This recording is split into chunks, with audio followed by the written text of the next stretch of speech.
Bonjour, alors aujourd'hui pour vous préparer ma confiture maison préférée, j'ai besoin de carottes, d'oranges, de sucre évidemment. Et là j'ai un mélange 4 ou 5 épices, c'est les épices en fait que j'utilise pour faire du pain d'épices. Maintenant si vous n'en avez pas, vous pouvez très bien prendre un peu de cannelle, un peu de gingembre et un peu de cardamome.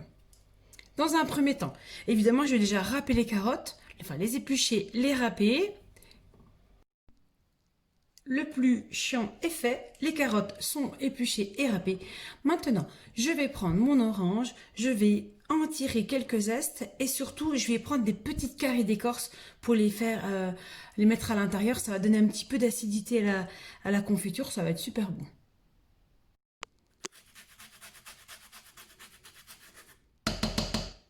Voilà, alors vous avez vu, j'ai prélevé une bonne partie des zestes sur mon orange. J'ai gardé une partie pour pouvoir prendre des petits morceaux d'écorce, les couper donc en morceaux et les rajouter.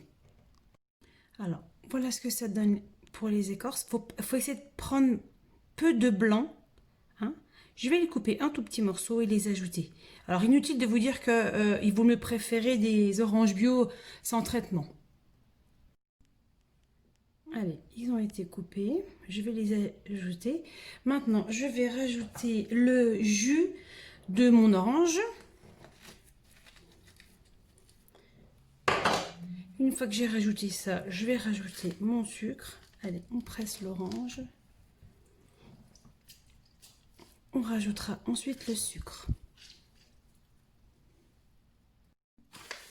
Donc le sucre. Moi j'ai environ 1,3 kg de carottes. Je vais mettre à peu près 800 g de sucre. J'aime pas trop que la confiture soit sucrée. J'aime pas quand c'est trop sucré. Après, certains disent qu'il faut mettre autant de sucre que de fruits. C'est selon.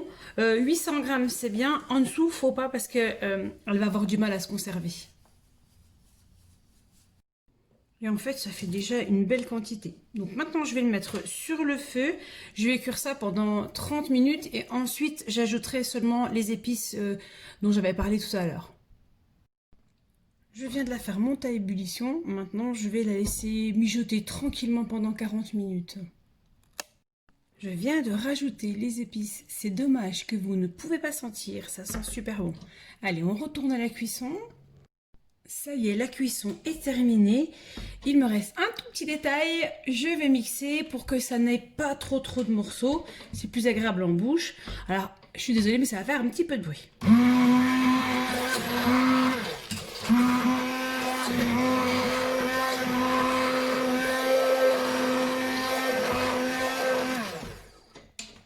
Oula.